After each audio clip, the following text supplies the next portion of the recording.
Seconde invitée de l'émission, Barbara Clairbeau. Bonsoir. Bonsoir. Ou bonjour. Vous êtes directrice du service de physique de particules à l'ULB et promotrice de projets FNRS. Alors, Barbara, ce n'est pas un secret. Vous étiez une très bonne élève dans tous les domaines, les plus grandes distinctions, une force de travail. En fait, vous auriez pu embrasser tous les domaines de la recherche. Et d'ailleurs, vous avez hésité entre physique et philo. Oui, c'est vrai. Enfin, j'étais fort intéressée par tout ce qui était scientifique et j'aimais beaucoup les mathématiques. Voilà, c'est comme ça que je me suis dirigée vers la physique. Oui. Mais vous êtes la bonne élève, la première en tout. Oui, oui, il n'y avait pas que moi qui étais des bonnes élèves, mais c'est vrai que j'ai beaucoup travaillé à l'université. Et puis j'ai fait mon mémoire dans le domaine de physique des particules. Oui. Avec M. Marage, qui était mon promoteur de mémoire, qui est devenu mon promoteur de thèse par la suite. Et vous avez été aussi l'étudiante d'anglais, François Anglais, oui. Prix Nobel, oui. Dont le fameux boson a été découvert grâce aux tunnels et aux collisionneurs il y a quelques années. Pour un chercheur, c'est merveilleux, ça. Voir concrètement le boson qu'on avait imaginé tant d'années avant. Oui, alors c'était... C'est vrai que M. Angler a été mon professeur. J'étais un peu dans les derniers étudiants qu'il a eu avant de prendre sa pension. Donc il a fait, en effet, il a inventé un nouveau mécanisme qui était assez révolutionnaire à l'époque, mais c'était il y a longtemps, c'était en 1964, où il a prédit l'existence de ce champ qu'on appelle maintenant le champ de Brout-Angler-Higgs. Et de fait, de ce champ devait exister une particule qui est le fameux boson de Brout-Angler-Higgs. Scalaire. Voilà, qu'on appelle aussi le boson scalaire parce qu'il voilà, oui. son spin est zéro, c'est la propriété de ce boson. Et alors, il a fallu, pour vraiment prouver que le mécanisme était bien opérant, il a fallu découvrir ce boson. Et ça a pris un peu de temps. On l'a découvert 48 ans après sa proposition par François Angler. Et alors, c'est François Angler et M. Brout qui ont prédit ce boson en 1964, en même temps que M. Higgs, qui est un chercheur écossais. Alors, ce fameux tunnel et cet accélérateur de particules, c'est finalement c'est un joyau, le CERN, pour ça, puisque on espère trouver de nouvelles particules dans la collision des protons. Oui, donc le dernier grand anneau du CERN, qu'on appelle le LHC, le grand collisionneur de hadrons, c'est un anneau qui a 27 km de circonférence, donc c'est vraiment énorme. Et cette machine et les détecteurs qui sont autour ont vraiment été optimisés pour découvrir ce fameux boson dont on vient de parler, le boson de Brout-Angler-Higgs.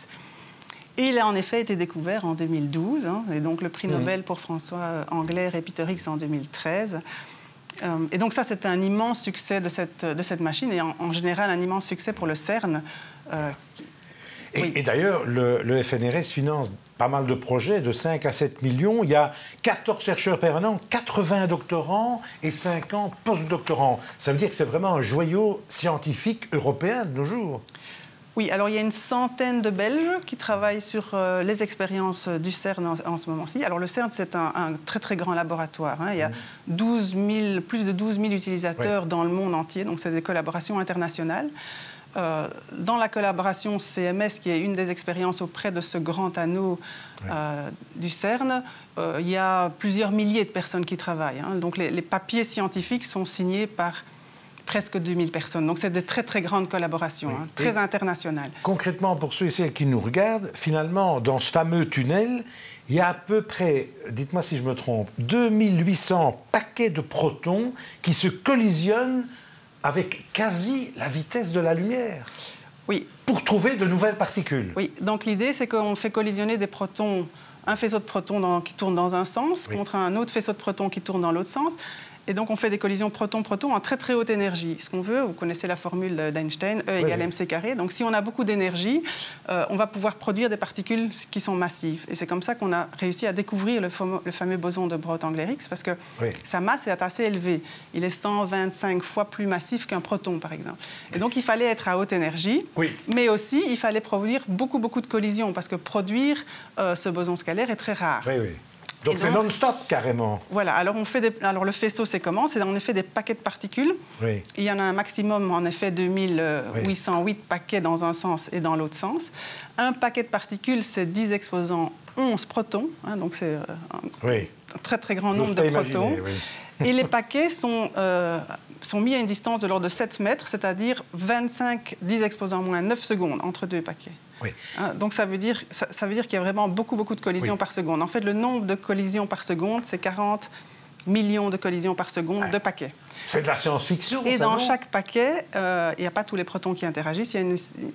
On estime plus ou moins une vingtaine d'interactions proton-proton par paquet. Donc ça fait beaucoup de collisions par seconde à analyser. Alors évidemment, on ne les garde pas toutes.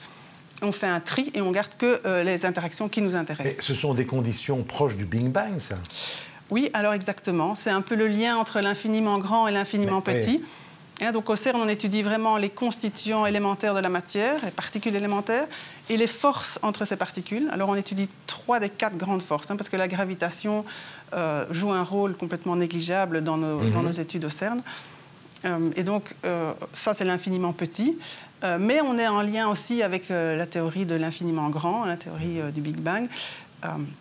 Parce qu'en fait, dans nos machines, on reconstruit en effet des conditions de pression de température qui existaient juste après, une fraction infime de seconde après le Big Bang. Alors bon, vous c'est votre domaine, mais le but ultime, c'est de trouver une nouvelle physique? Alors, votre but? Oui, le but, c'est de recréer en laboratoire des particules qui ont existé au tout début de l'univers et aussi éventuellement des nouvelles particules qu'on ne connaît pas.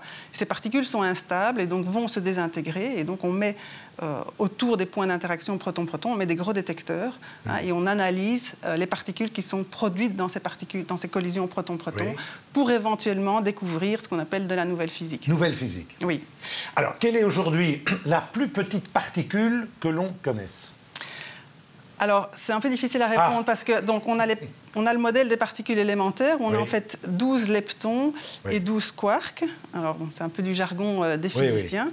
Ça, ce sont les particules élémentaires. Ça veut dire qu'on pense qu'elles n'ont pas de structure interne. Alors, évidemment, on peut toujours aller plus loin et se dire, oui, mais peut-être qu'elles ont quand même une structure interne et qu'on ne le sait pas. Donc ça, c'est de la nouvelle physique alors par rapport à notre modèle actuel. C'est ce vers quoi vous voulez aller. Vous voulez aller pour trouver l'infiniment petit, j'ai envie de dire, au maximum. Oui, c'est ça. Vraiment les briques élémentaires de la matière et les forces élémentaires entre ces particules élémentaires. Et ça va nous apporter quoi, concrètement?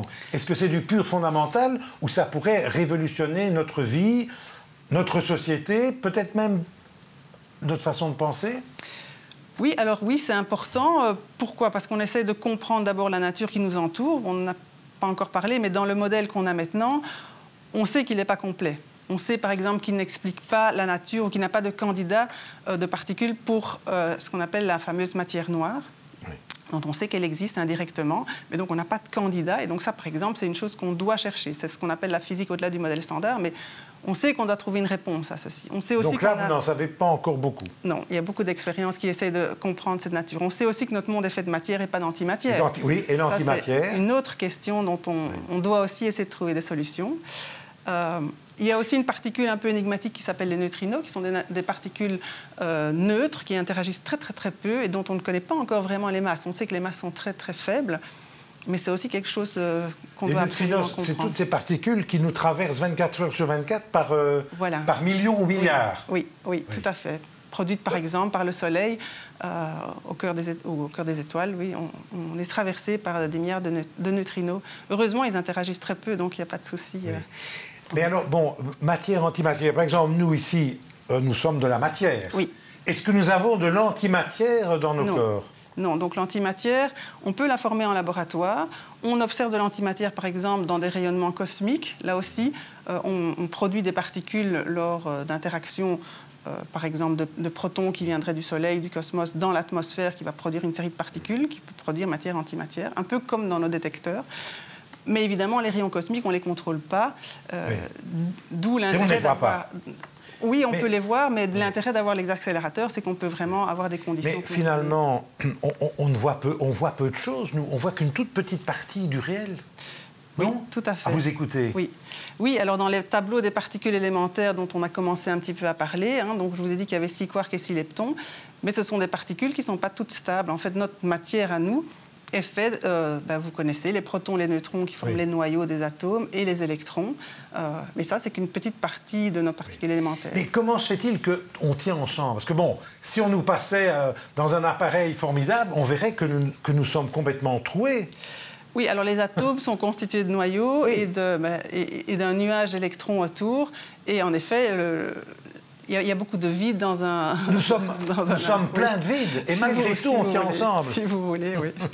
C'est vrai. Est-ce que vous pourriez nous donner 2 retombées concrètes des recherches au CERN? Oui, alors au CERN, évidemment, on fait de la recherche fondamentale, mais une des missions aussi importantes, c'est de repousser les limites de la technologie le plus loin possible. Et donc, on recherche des accélérateurs, par exemple, et des détecteurs aussi. Les accélérateurs sont utilisés en médecine, par exemple en protonthérapie. Et donc ça, ce sont des retombées directes de recherche qu'on fait au CERN. Aussi du point de vue des détecteurs, comment détecter des tumeurs, donc localiser de manière précise les tumeurs, par exemple, dans le cerveau. Ça, c'est une des retombées importantes, bien sûr. Il y a beaucoup d'accélérateurs qui sont utilisés dans des hôpitaux. Et bien sûr, une autre retombée vraiment importante, c'est la découverte du World Wide Web, le fameux web, qui, à l'époque, en fait, a été inventé, il y a exactement 35 ans maintenant au CERN, pour aider les chercheurs en fait, à communiquer entre eux et donc à échanger des données dans ces expériences au CERN à l'époque. C'était inventé par Tim Berners-Lee. Et aussi, un Belge a beaucoup contribué au développement du web à l'époque, qui s'appelle Robert Caillot, qui est un ingénieur belge qui travaillait au CERN. Finalement, physique quantique et philosophie, ça fait bon ménage, non? Oui, c'est vrai. Il y a beaucoup de travaux aussi dans cette direction-là, entre les 2 branches. Il y a beaucoup de physiciens qui font soit de la philo par après, soit en parallèle, soit qui ont hésité. Et vous-même, vous avez hésité entre les 2. Allez, votre utopie pour terminer. Dans votre recherche. Oui, donc je vous ai expliqué qu'on a un modèle qui fonctionne extrêmement bien, qu'on appelle le modèle standard, qui décrit bien l'ensemble des expériences qu'on fait, par exemple au CERN, mais aussi dans d'autres laboratoires. Mais on sait, comme je vous ai expliqué, qu'il est incomplet. Donc c'est un petit peu paradoxal. Et donc maintenant, il faut vraiment essayer de trouver. Donc il faut que la nature nous donne des signes de ce qu'on appelle la nouvelle physique. Donc vous avez du boulot, hein? Oui, on espère trouver rapidement au moins des signes, la matière noire, l'antimatière, etc. Oui. Vous rêvez parfois d'un Nobel? Sincèrement, hein? Oula. Vous avez été première partout. Le Nobel s'impose? Alors moi, je travaille dans un domaine très, très collaboratif. Hein, donc on travaille avec des grandes expériences. Une personne ne pourrait pas faire tourner ces machines. Même un pays seul ne pourrait pas financer ces genres de machines. Donc on travaille très, très fort par équipe et en collaboration. Merci en tout cas, Barbara, d'avoir été mon invité. Vous pourrez voir, d'ailleurs, je vous rappelle, toutes ces entrevues sur tous les sites IPM, Libre Belgique, DH vers l'avenir. On se retrouve la semaine prochaine. On abordera la recherche en langue de signes et en neurosciences. Bonne semaine, à mercredi prochain.